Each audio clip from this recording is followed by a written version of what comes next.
coordinar también con la agroindustria y con los servicios. Eso se acompañaría con descentralizar. Debemos empezar a descentralizar. La capital, Julián Domínguez quiere pasar la capital a Santiago del Estero, ¿no? Sí, tal vez. Ok, puede ser. Bueno, pero si no es posible, es un imaginario complicado, difícil, pero sí descentralizar cosas. Crear bancos.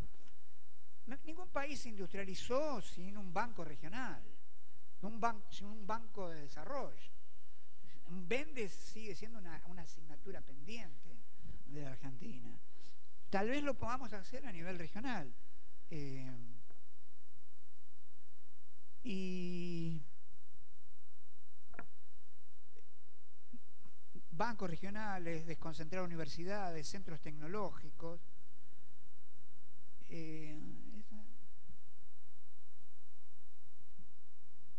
Me parece que también el tercer punto, dije dos, ¿no? La creación de empresas competitivas sobre la venta de grano, la desconcentración productiva y la construcción de regiones. El otro, la importancia de la infraestructura. Bueno, me parece que aún la Argentina productora de alimentos, aún industrial, necesita algo más que, necesita ferrocarriles, necesita un sistema multimodal de transporte, porque este sistema de camiones es poco competitivo, es caro y cualquier cosa puede yugular eso, digamos, ¿no? Digo, esta es una tarea a emprender tarde o temprano. O el corredor, esto también le va a gustar allá, que mencionó Julián Domínguez, NEA-NOA, por arriba, digamos. O sea, hacer un corredor bioceánico, no solamente por Cuyo, sino también por el NOA. El cuarto punto es superar el enfoque de sustitución de importaciones, el que hemos tenido hasta ahora. No lo dice Ferrer, pero también uno puede decir, superar la sustitución de importaciones simplemente con licencias no automáticas o cerrar aduanas y todo, no termina de construir un país industrial. Termina construyendo armadurías, ensamblaje, pero no termina armando marcas y, digamos, y empresas e industrias con capacidad de exportar valor agregado. Mientras nosotros no exportemos mayor valor agregado industrial, estamos fritos, dependemos de las divisas del campo. Y nosotros necesitamos un campo fuerte, pero necesitamos también algo que lo digamos, lo equilibre de alguna manera en las divisas. Me parece que podría ser una fábrica de autos propia o con Brasil, porque si no, por ejemplo, Corea hace 20 años no tenía industria automotriz. Nosotros teníamos industria automotriz, Corea no tiene. Hoy vende, me encantaría comprarme una Hyundai o una 4x4. ¿Sí? Tiene, digamos, automotrices muy potentes, lo hizo en 20 años. ¿Cómo lo hizo? Algunos autores hablan del disciplinamiento de las burguesías, o sea, le puso subvenciones a las empresas para que fabricaran al mercado interno, pero le puso límites de tiempo. Después de 5 años ustedes tienen que ser competitivos como para poder exportar. Y si no son competitivos para poder exportar, quito las subvenciones y a otra cosa. Y así armaron una industria naval, una industria, etc. Y además, de alguna manera también tenemos que definir qué tipo de industrialización de país industrial queremos ser. ¿Podemos ser igual que Corea? ¿Ya? No lo creo. Y además tampoco es una cuestión de a quién vamos a imitar. Pero digo, cuando hablamos de industrialización, ¿de qué país estamos refiriendo? ¿Corea o Finlandia? Porque Finlandia es un país industrial, pero tiene 4 o 5 empresas con marcas globales, Nokia, la celulosa, no tiene tantas cosas. Pero está más equilibrado. su parte agraria con su parte exportadora e industrial.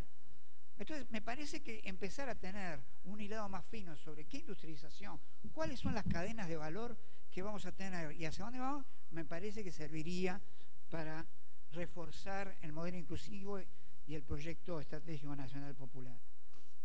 Y me parece que también, ¿qué sería? ¿El quinto punto? Sí, por ahí, 5. Una innovación institucional. Me parece que la constitución de un consejo interministerial para una economía inclusiva sería positivo, ¿no? Aumentar las capacidades del Estado. En general, los ministros no trabajan casi por separado, ¿no? Pero falta medio como transversalidad.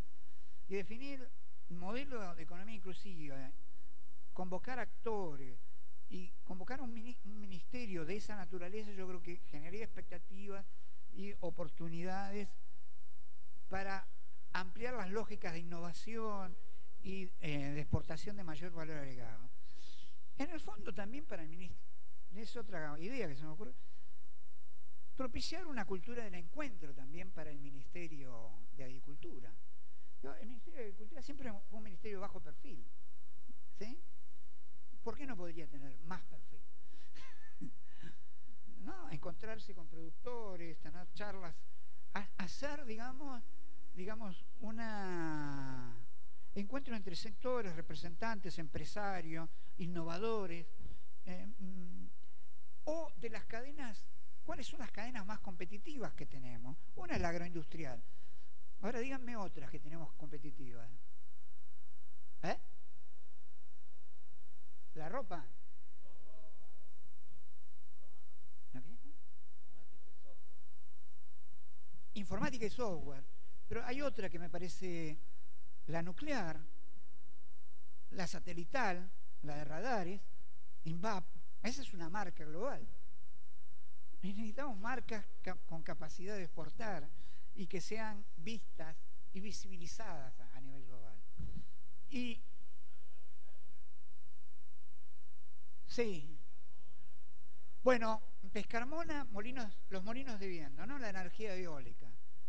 Ahora, no aprovechamos mucho. Pescarmona hizo grandes, en el sur, en La Rioja, grandes campos de energéticos.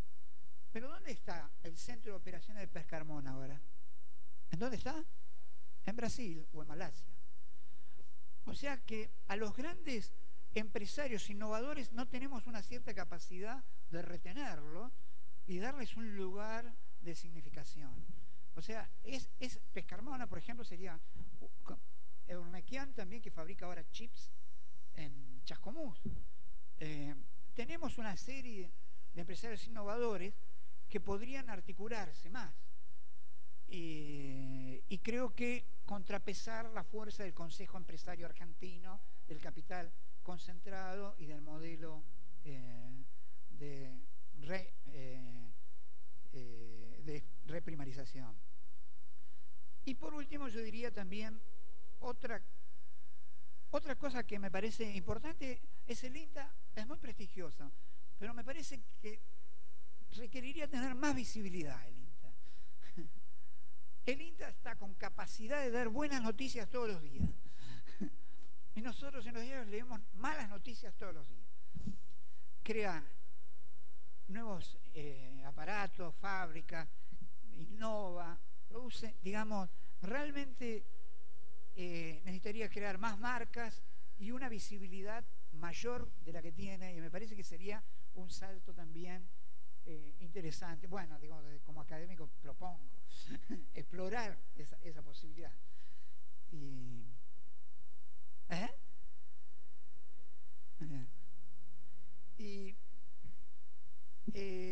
esto está obviamente vinculado con lo que decía también los oradores que me precedieron,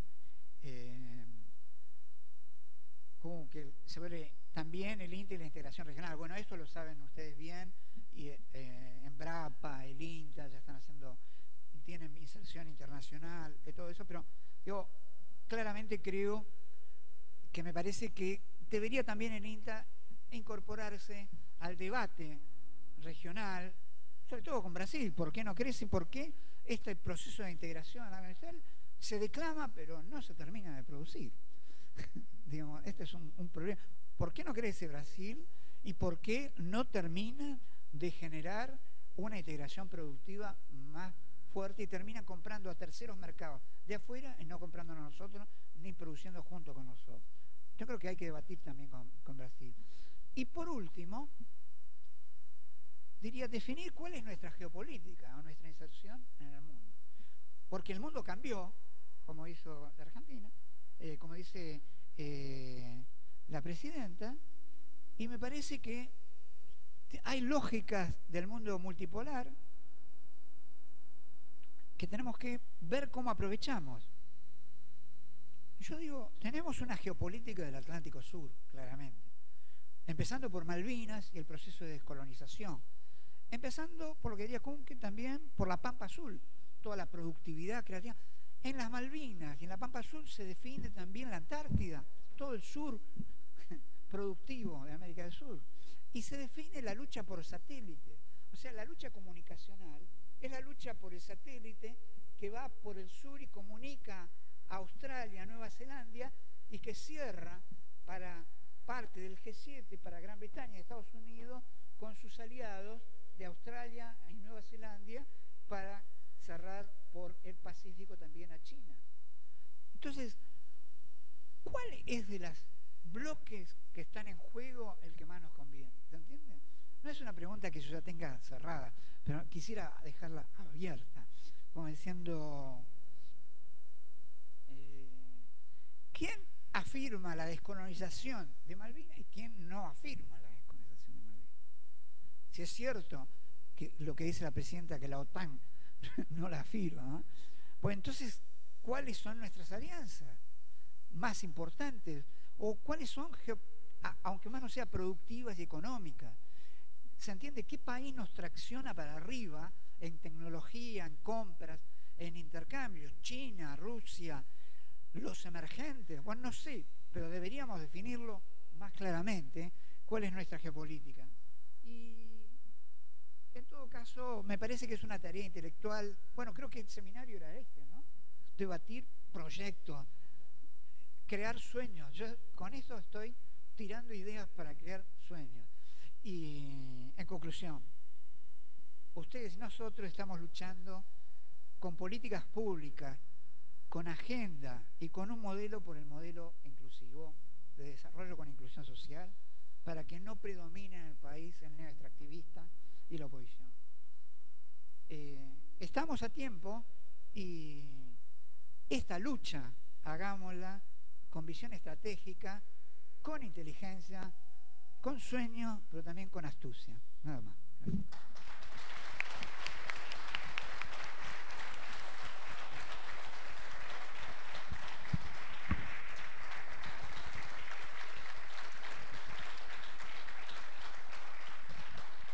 Gracias al doctor García Delgado. Y ahora yo les pediría que brevemente pase el equipo del Instituto de Coyuntura y Prospectiva a hacer una charla donde va a haber, digamos, un somero análisis de cómo va a ser la metodología de trabajo mañana, más algunos puntos que queríamos agregar. Patru.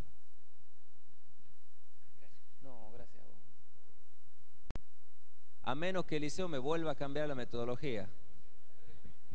Vení, Daniel. Primero, Daniel, agradecerse muchísimo el aguante, un aplauso, porque realmente nos dio la oportunidad. Así que...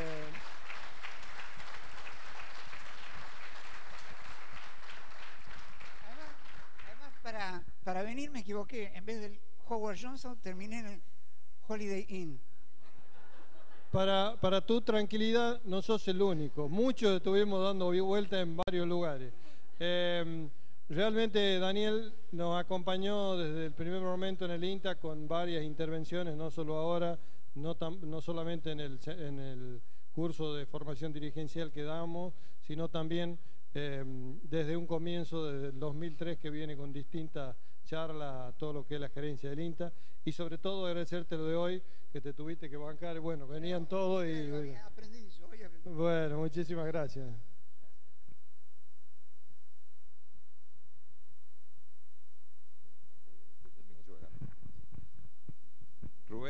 ¿Qué no querés venir acá? Dale. Como es casi de la casa, lo vamos a alargar medio Solari, porque vamos a redondear la agenda el día de mañana nosotros y después lo venimos a acompañar para el cierre. Así que no vamos a estar acá en la mesa con vos, porque vos te conducís bien y tenés un equipo fuerte que trabaja mucho, así que te damos el micrófono y la posición del espacio. ¿Está claro? Yo voy a armar la agenda para mañana, así estamos tranquilos. Sí, tienen aguante. Están preparados para que haya una charla de las 19:15 hasta las 20:15, así que aprovechá porque es ahora o nunca. ¿Le damos una hora?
¿Quieren que arranquemos?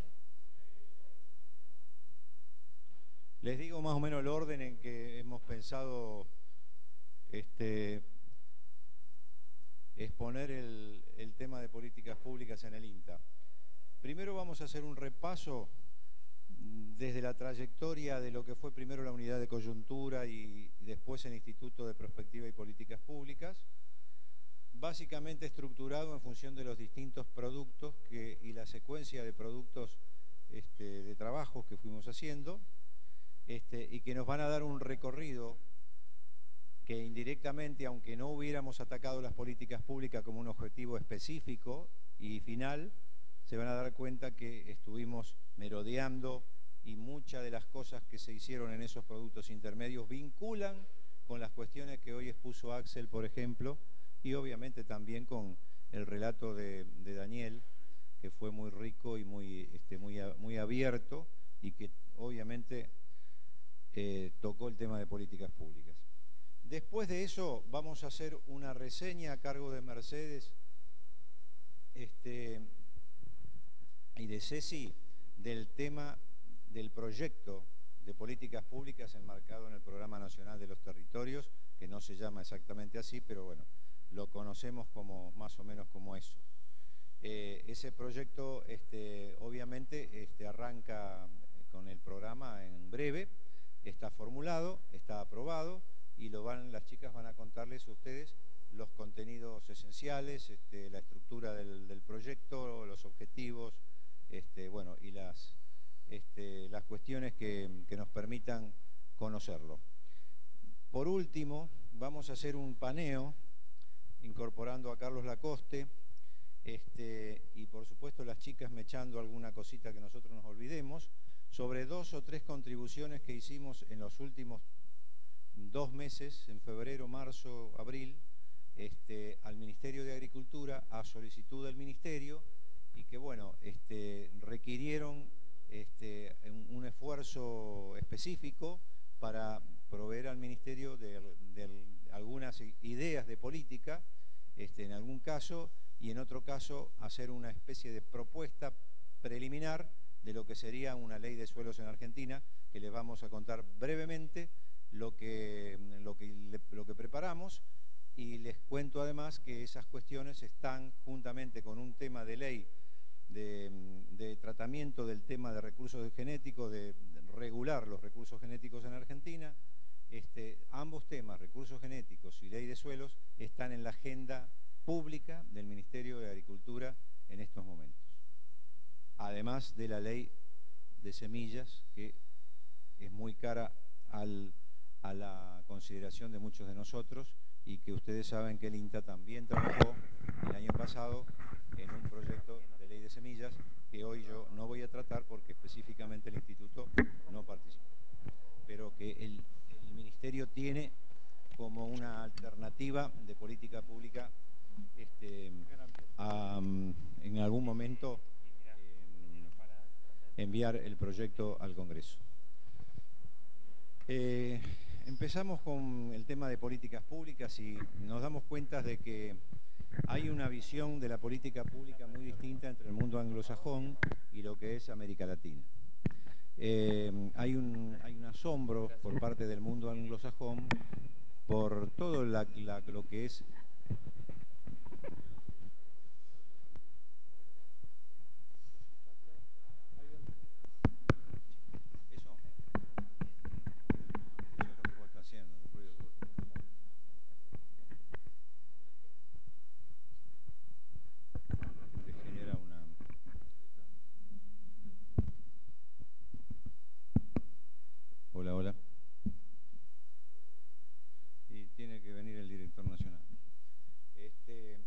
decía que las políticas públicas tienen un tratamiento muy distinto en el mundo anglosajón a América Latina. Sorprende sobre todo a los americanos el tipo de abordaje que hace América Latina respecto de las políticas públicas, la falta de profesionalidad, según ellos. Yo creo que tiene que ver con los grados de libertad que se merece la política pública en el contexto anglosajón, y los que se merece en el contexto latino de América Latina y de Sudamérica en especial. Obviamente que la influencia del hemisferio norte y de Estados Unidos en particular, de la escuela de Berkeley básicamente en política pública, ha sido importante, sobre todo en México, donde percoló un movimiento bastante fuerte en política pública. Debe ser el país que más ha trabajado el tema y que mayor masa crítica tiene a nivel de las universidades, a nivel del propio Estado mexicano. Y en Estados Unidos, entonces esa influencia obviamente tiene una matriz positivista que se trasladó a México principalmente, pero que no percoló demasiado en América Latina. Una de las cuestiones que sorprende al mundo anglosajón es que este poco desarrollo o escaso desarrollo, escasa profesionalización del tema de políticas públicas no tiene correlato con la densidad académica o con la densidad o la cantidad de facultades, de universidades, de institutos que abordan el tema de políticas públicas. Aparentemente lo que no hay entonces es una estrecha correlación entre la demanda del Estado, de la política, de esta masa crítica académica, digamos, no hay una correspondencia entre oferta y demanda, y eso genera una débil interconexión entre ciencia, conocimiento y política. Bueno, dicho esto, quiero decirles en general que hay también una percepción generalizada en el mundo anglosajón de que la política pública, y esto creo que también es patrimonio nuestro en términos del carácter de a qué responde en la política pública, que se puede resumir en esta última frase que dice: en política reina el planteo, que define lo que se regula, lo que se legisla, de que si no está roto no lo compongas. De manera que esto genera que no haya políticas públicas que trabajan en una especie de lógica de mejora continua, digamos, que si algo está bien o no está tan bien hay que mejorarlo, digamos, si no está roto no lo componga, sería como diciendo: estamos siempre atacando la contingencia, estamos atacando la coyuntura y no estamos con una lógica de política pública, como les decía recién, de mejora, de correctiva, digamos, de seguimiento, ¿no? Sería eso un poco el concepto que está expresado ahí. Bueno, hay, como les decía, algunos señores muy probos en algunas universidades americanas, y Bardach sería uno de los más seguidos así en general por su idoneidad y por su producción. Lo que me interesa destacar es, en este caso, un señor Vieira, un connacional nuestro, que está trabajando en la Universidad de Berkeley y que hizo un estudio sobre políticas públicas en América Latina, donde destacó de que Flaxo es el núcleo más connotado y el más calificado en términos de políticas públicas. Está, como ustedes saben, Flaxo tiene una organización esparcida por toda América Latina. Y Vieira dice algunas cosas que son muy interesantes. Fíjense que este es un argentino que hace mucho que está en Estados Unidos, está muy sorprendido, dice que no hay correlato esto de la escasa profesionalidad, ¿no es cierto? Y fíjense lo que dice: a pesar, dice Vieira, de que los regímenes ya es un calificativo en sí mismo, ¿no?, son de frágil institucionalidad y de obediencias endebles. O sea, en América Latina lo que sorprende a este hombre es que tengamos políticas públicas que estén corrigiendo de alguna manera esta institucionalidad frágil y esta obediencia endeble. Es lo que decía que diferencia cómo se lee en el mundo anglosajón la política pública y cómo se mide y cómo la vemos en América Latina. De modo que él dice: ¿cómo no hay más política pública, no se aplica más política pública a corregir esta frágil institucionalidad? Cuando hablamos de frágil institucionalidad, yo remito un poquito a esta idea de seguridad jurídica, por ejemplo, a esta idea de que, digamos, todo lo que tiene que ver con el interés del capital no se puede mover, no se puede tocar, ¿no? Yo creo que esto tiene que ver con eso, tiene que ver con la gobernanza, con este concepto de gobernanza, este concepto que en los 90 percoló muy fuerte, y entonces cómo la política pública no viene en América Latina a asistir al proceso de gobernanza. Esto es lo que me parece que subyace en la sorpresa de este amigo, el Bambino Vieira. Este sería el Bambino Vieira. Bueno, esto es lo que les decía de la perspectiva positivista, que obviamente es un legado del mundo anglosajón. Después, ya les dije lo de la escasa relación entre academia y política y el bajo grado de profesionalización. Bueno, el INTA y las políticas públicas. El INTA es un hacedor y ejecutor de políticas públicas nacionales. Nosotros tenemos conciencia, pero a veces nos hace falta repetirnos que somos productores de política pública en el territorio, pero a su vez somos hacedores de política pública. De manera que estamos estamos influyendo sobre las realidades sobre las cuales operamos y sobre tanto las observadas como las realidades a observar.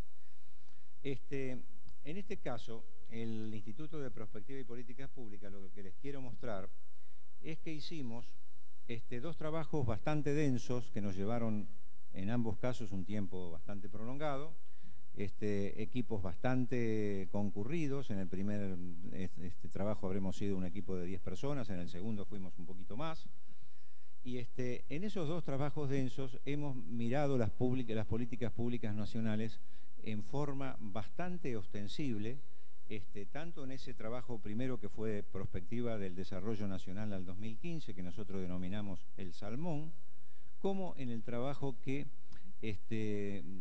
editamos en 2012 y que es la Prospectiva del Sector Agropecuario al 2030, que como ustedes saben terminó con 4 escenarios que muchos de ustedes lo conocen y seguramente han hecho una lectura de esos dos trabajos.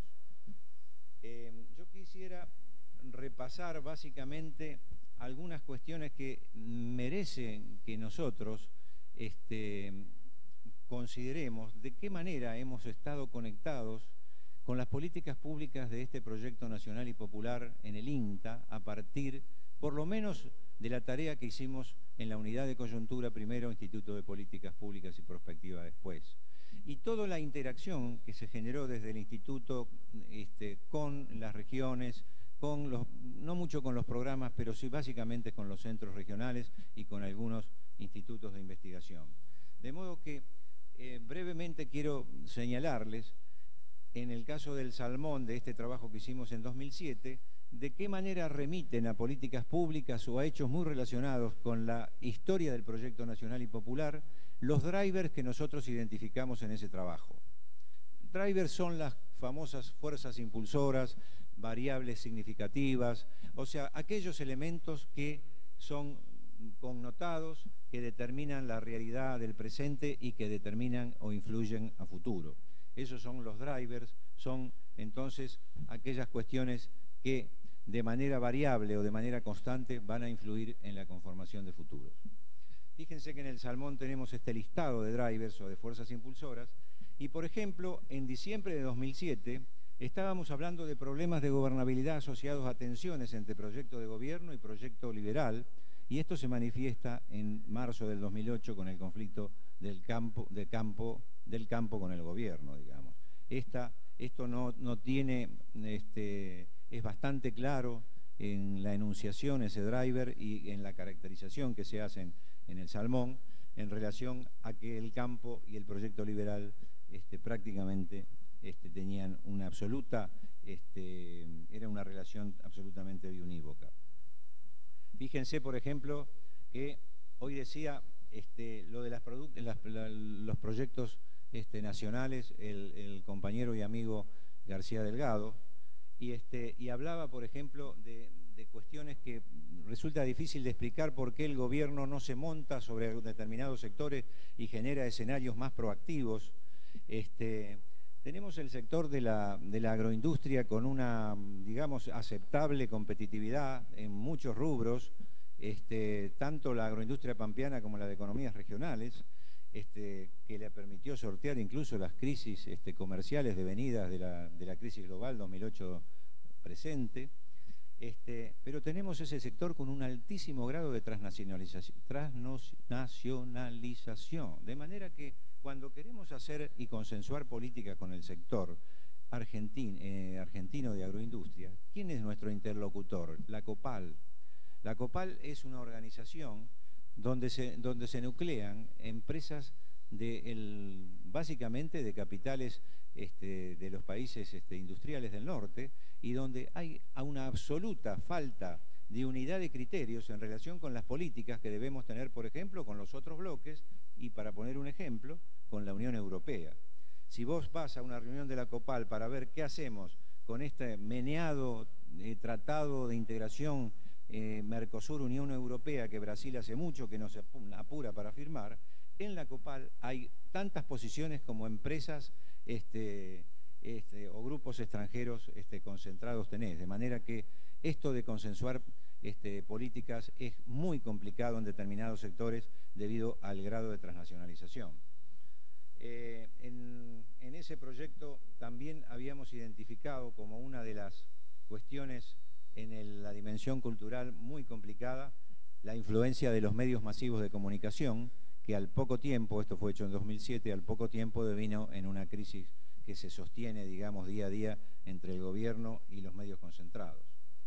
Bueno, voy pasando. Fíjense, por ejemplo, y acá me voy a permitir contarles una anécdota que palma con lo que contaba hoy Axel en relación a la relación que tuvo el instituto en el año 2007 y durante la ejecución del trabajo del Salmón, de la perspectiva del desarrollo argentino al 2015. Nosotros contratamos a dos calificados técnicos de la Fundación Senda, la de Axel Kicillof. Estos profesionales economistas trabajaron durante la mitad del proceso de construcción del Salmón y produjeron, por ejemplo, este gráfico con una caracterización exhaustiva de lo que es el modelo macroeconómico o entramado macroeconómico que impulsó el proyecto nacional. Y en determinado momento y se hicieron trabajos específicos, como por ejemplo lo que mencionó Axel hoy, lo que fue el agro. En la década de los 90 requirió de un trabajo específico que forma parte de uno de los subproductos del salmón, que se los voy a enviar a todos porque realmente refleja muchas de las cuestiones que Axel describió en su exposición de hoy. También se hizo un trabajo muy interesante que caracterizaba este entramado macroeconómico, pero también dimos, no a los economistas de Senda, sino a un tercero, un economista, digamos, externo al INTA, le encomendamos la misión de mirar un poquito en qué medida podía evolucionar y eclosionar la crisis que en ese momento tenía una expresión inmobiliaria en los Estados Unidos. Piense que estábamos en la mitad de 2007. Dimos a hacer ese trabajo demandó 2 meses, y el trabajo lo que decía es que esta situación, por primera vez, después de tantos amagues de que explotaba Estados Unidos por la deuda, por la doble deuda agobiante que tenía en términos fiscales, en términos comerciales, el desequilibrio de la balanza de pagos, bueno, que esta situación de la deuda inmobiliaria iba a ser insostenible y iba a provocar una crisis global producto de la explosión de la economía de Estados Unidos. Esto fue en julio, en el invierno de 2007. Los dos chicos, los economistas de Senda, se opusieron a los resultados, estuvieron en desacuerdo con ese resultado, pidieron hablar con el gordo Chepi para comunicarle ese desacuerdo y se fueron del proyecto en desacuerdo con esta cuestión. Yo quiero refrescarle de que la crisis se produjo en septiembre, como dijo Axel, de 2008.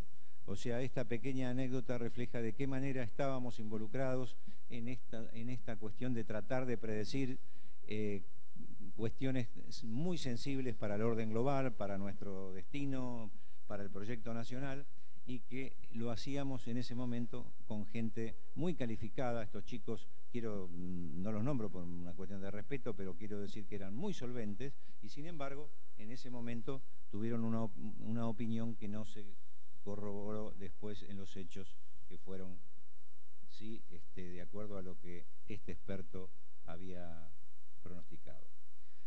El cefalópodo le llamamos al trabajo de prospectiva sectorial que hicimos y editamos en el 2012. Acá lo que les estoy mostrando son los drivers de ese trabajo, pero básicamente quiero decirles que del salmón algo que realmente no previmos y que siempre me gusta decirlo es que no tuvimos la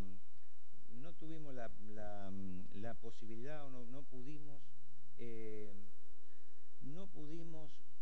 dimensionar el impacto que iba a tener China, digamos, en ese momento. Piense que estábamos en 2007, no hace mucho, son 7 años atrás.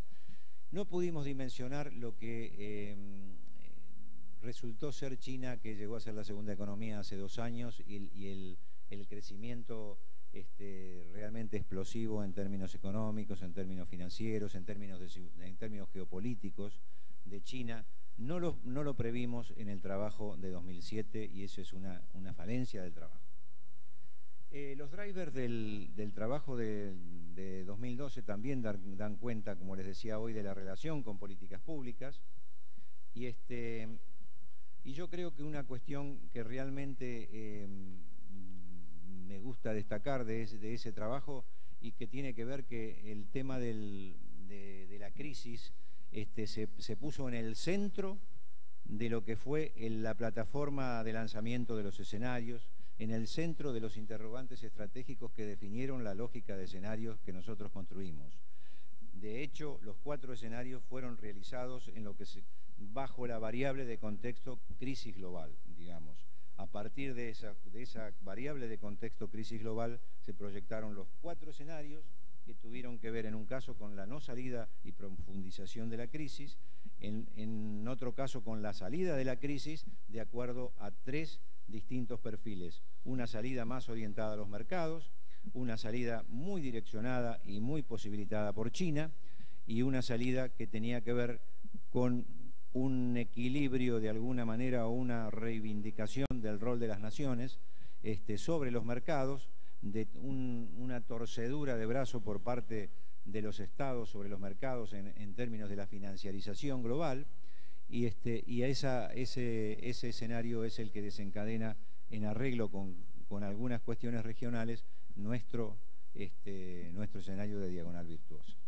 Algunos gráficos que muestra que son dignos de destacar de este trabajo del 2012 y que quería compartir con ustedes es, por ejemplo, esta relación entre el PBI y la inversión en I+D en los países, en los distintos países del mundo, y fíjense cuál es el estado en la relación entre el PBI y el I+D, cuál es la posición de los países de América Latina. En este caso están individualizados Argentina y México, y fíjense el terrible impacto y la terrible correlación que tienen la inversión en I+D con el PBI en el caso de Israel, Finlandia y Corea, que son ejemplos realmente notables de qué manera la inversión en ciencia y tecnología tiene correlato con el crecimiento de los países.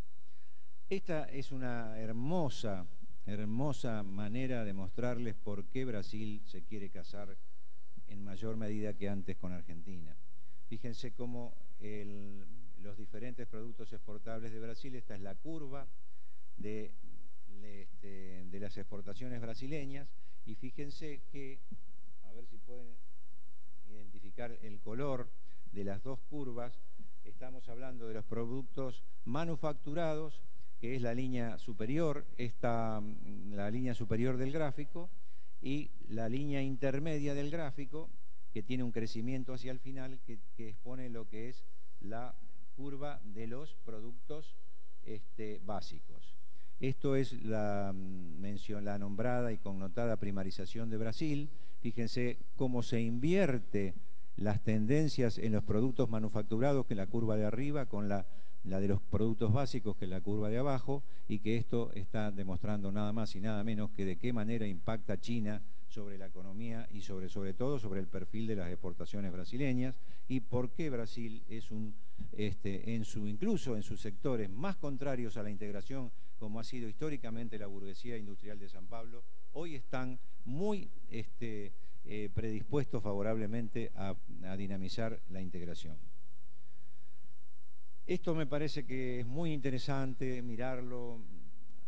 Lamentablemente es el sustrato y es el elemento fundante de las políticas públicas, es el elemento fundante de la condición de posibilidad, es el elemento fundante que habla de por qué a los proyectos transformadores, a los proyectos nacionales y populares, nos cuesta tanto concentrar masa crítica para lograr adecuar el soporte jurídico institucional a las necesidades de digamos, a converger con la ideología o con la orientación política de un determinado proyecto. ¿Qué está queriendo decir este gráfico? Fíjense que hay una línea ahí, una abscisa en azul que está marcando una base. Por arriba lo que tenemos que leer son los distintos... ayúdenme, Mercedes y Mercedes, básicamente. Arriba están los... Arriba tenemos el proyecto agroexportador, ¿no es cierto? Y abajo, lo que está abajo son los distintos sustratos jurídico-institucionales. Lo que está arriba son los proyectos más connotados de los últimos tiempos, que está marcado el proyecto exportador de 1880 a 1930, el proyecto, el primer gobierno peronista es el del centro, y el gobierno neoliberal de Menem es el tercero hacia la derecha. Fíjense que esos tres fueron los únicos momentos de la historia argentina donde nosotros consideramos que hubo una convergencia, una coincidencia entre la orientación ideológica del proyecto y el sustrato jurídico normativo que lo acompañó. En el gobierno peronista, en el primer gobierno peronista, esto no fue una condición inicial, sino que se produjo a partir, como ustedes saben, del 49. Del 49 al 55 se produjo esta coincidencia. Fíjense, entre otras cosas, en el tamaño que tiene, en términos de los años que realmente generaron esa matriz fundante del país, que hoy es una de las causales de la escasa posibilidad que tenemos de intervenir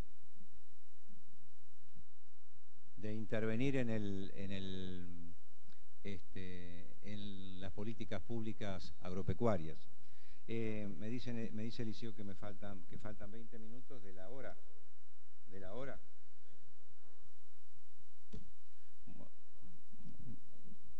Me parece que me está haciendo trampa, pero me está jodiendo, gordo, porque son... Dice que no están apurados, Eliseo. Pero yo me voy a apurar igual, porque si no se enoja.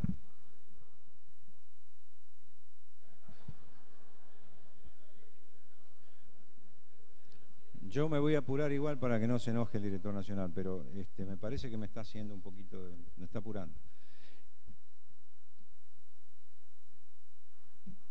¿Qué es lo esencial que queremos mostrar con esto? Y que no se dice nunca, es que el kirchnerismo gobernó, cambió el país en algún grado, con una matriz, con un sustrato político institucional, que el proyecto neoliberal de los 90 diseñó y plasmó a través de la reforma del Estado 91-93 y a través de la Constitución Nacional del 94. Cuando yo me peleo en el INTA con casi todos por el tema de las provincias, de los recursos naturales y todo lo demás, ¿ustedes creen que los liberales y el proyecto opositor se equivoca? ¿Ustedes creen que hay algo que nos convenga en esa Constitución Nacional claramente a un proyecto nacional y popular? Fíjense cómo quedaron los recursos naturales. Yo no digo que la guita de los recursos naturales no se la lleven las provincias, pero la decisión estratégica que hoy mencionaba Axel, la ingeniería que tuvo que hacer la nación para conseguir plasmar el acuerdo para quitarle el petróleo al Repsol, fue una ingeniería jurídica de excepción, donde las provincias y la nación se pusieron de acuerdo para que un recurso de las provincias tuviera el tratamiento estratégico que corresponde al petróleo, y encima un petróleo como el que tenemos ahora, no convencional. Todo ese ejercicio en el medio de un absoluto hermetismo en el cual se tuvo que trabajar este tema para que los medios no nos pudrieran la recuperación de YPF, es producto de que trabajamos sobre una matriz que armaron los liberales para que pasara todo lo contrario. Entonces, este proyecto no consiguió reformas mínimas de ese sustrato, y lo único que consiguió fue desarticular las privatizaciones y recuperar empresas nacionales, que fue el principal logro en esa materia. Pero este gráfico es central para ver de qué manera los liberales gobiernan un año, 2 años y te transforman la matriz o te la devuelven al estado original. Y nosotros hemos pasado 12 años el año que viene y no pudimos tocar la Constitución del 94.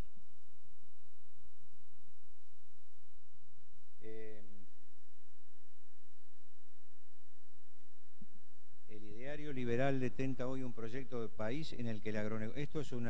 Esto no está inventado ahora, recojo una frase del trabajo de 2012. El ideario liberal detenta hoy un proyecto de país en el que el agronegocio es la base dogmática, sociocultural y tecnoproductiva que lo vertebra, y la agroindustria una síntesis buscada. Acá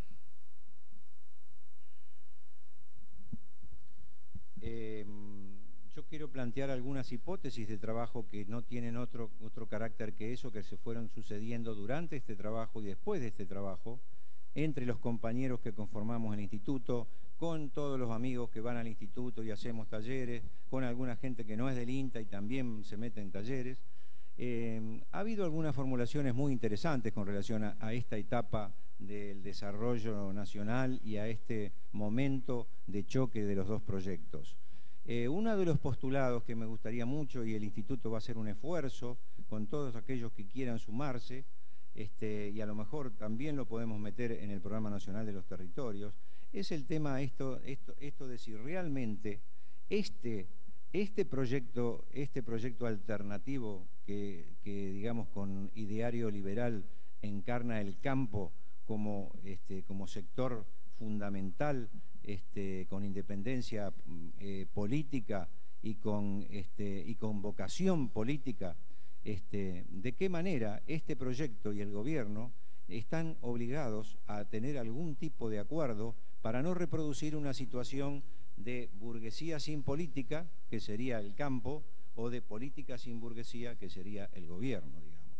Esta es la situación que entrevemos, que postulamos y que no la hemos desarrollado, que no la hemos académicamente plasmado, pero que está como resumiendo una cuestión, digamos, que merece análisis y que me parece que anda más o menos por esos carriles. No me parece a mí, es algo que hemos consensuado durante el proceso de este trabajo. Otra cosa que hemos consensuado en el proceso de este trabajo, plasmado en un ejercicio muy interesante de prospectiva estratégica que está en proceso de revisión por parte de la Dirección Nacional, es el concepto de 2 paradigmas, 3 discursos. El concepto de 2 paradigmas, 3 discursos, que creo que tengo un grafiquito acá, tengo algunos grafiquitos que tienen que ver con ese trabajo que no ha visto la luz, que lo hicimos entre unos 20 vivarachos del INTA, y que hicimos 4 ejercicios, 4 talleres en 2012, y hicimos una recopilación de todo ese laburo de los talleres y produjimos un informe de prospectiva estratégica que nos parece que es el primer ejercicio de prospectiva estratégica que se ha hecho en el país y que todavía no ha sido editado. Razonablemente no ha sido editado porque es un ejercicio de prospectiva estratégica que tiene su grado de confidencialidad y que oportunamente las autoridades de los compañeros sabrán qué hacer con eso. Pero quiero mostrarle unas cosas. Por ejemplo, esto. Fíjense que lo que mostraba hoy Eliseo, ¿me vas a dejar unos 20 minutos después para las chicas para que expongan lo de políticas públicas? Bueno, no, dice que no. Entonces yo lo que voy a hacer es mostrarles esto, que es prospectiva estratégica del INTA, 2 paradigmas, 3 discursos. Simplemente el gráfico para entender un poquito. Nosotros creemos que, a diferencia de Brasil, en Argentina hay un desequilibrio manifiesto entre el paradigma dominante y el paradigma alternativo. El paradigma alternativo está habitado por, digamos, todo lo que tiene que ver con la construcción social, cultural, productiva, tecnológica de la agricultura familiar y lo propio del valor agregado en origen. Y el paradigma dominante es el agronegocio, la cultura del agronegocio y todo lo que eso implica, como dijimos hoy, en términos tecnoproductivos y en términos político-culturales. Bueno, yo quedaría por acá y ahora le doy paso a las chicas para que expongan el proyecto de políticas públicas. Gracias.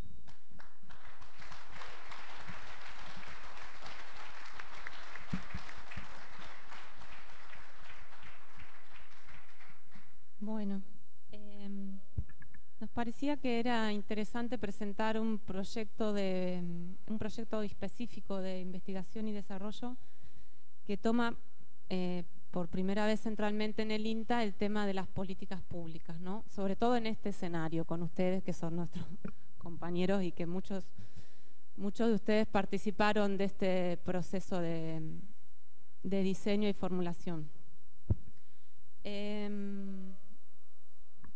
En primer lugar, decir que esto fue una tarea colectiva, ¿no? El diseño de este proyecto, pensar el sentido y la estrategia también, un poco, ¿no? Esto de la táctica y la estrategia para meter un tema de políticas públicas en nuestra institución.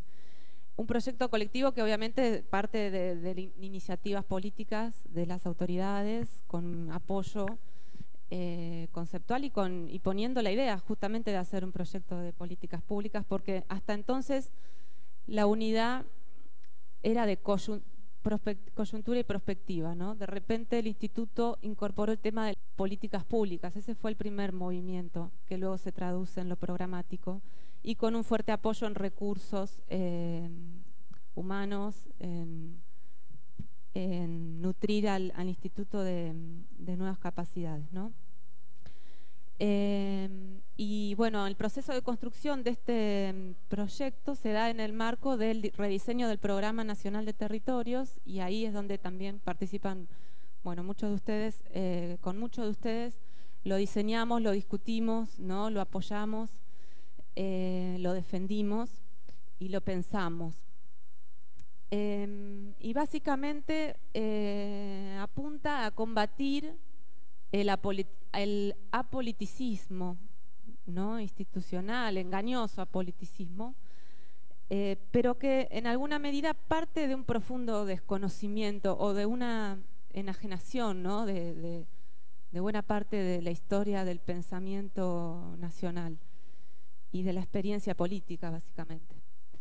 Entonces, el proyecto aporta conceptualmente, ¿no? Desde la investigación a debatir y a disputar en el terreno de lo conceptual y del diseño también, porque también se apunta a trabajar con las regiones, pensando, diseñando desde aspectos propositivos. Y cuando lo pensamos, entonces le pusimos algunas palabras, ¿no? Que están en su título, ¿no? Políticas públicas, modelos de desarrollo y gobernabilidad en los territorios. Fueron las palabras que empezaron a surgir y que pensamos que estratégicamente eran necesarias para no caer en determinados enfoques sobre políticas públicas, ¿no?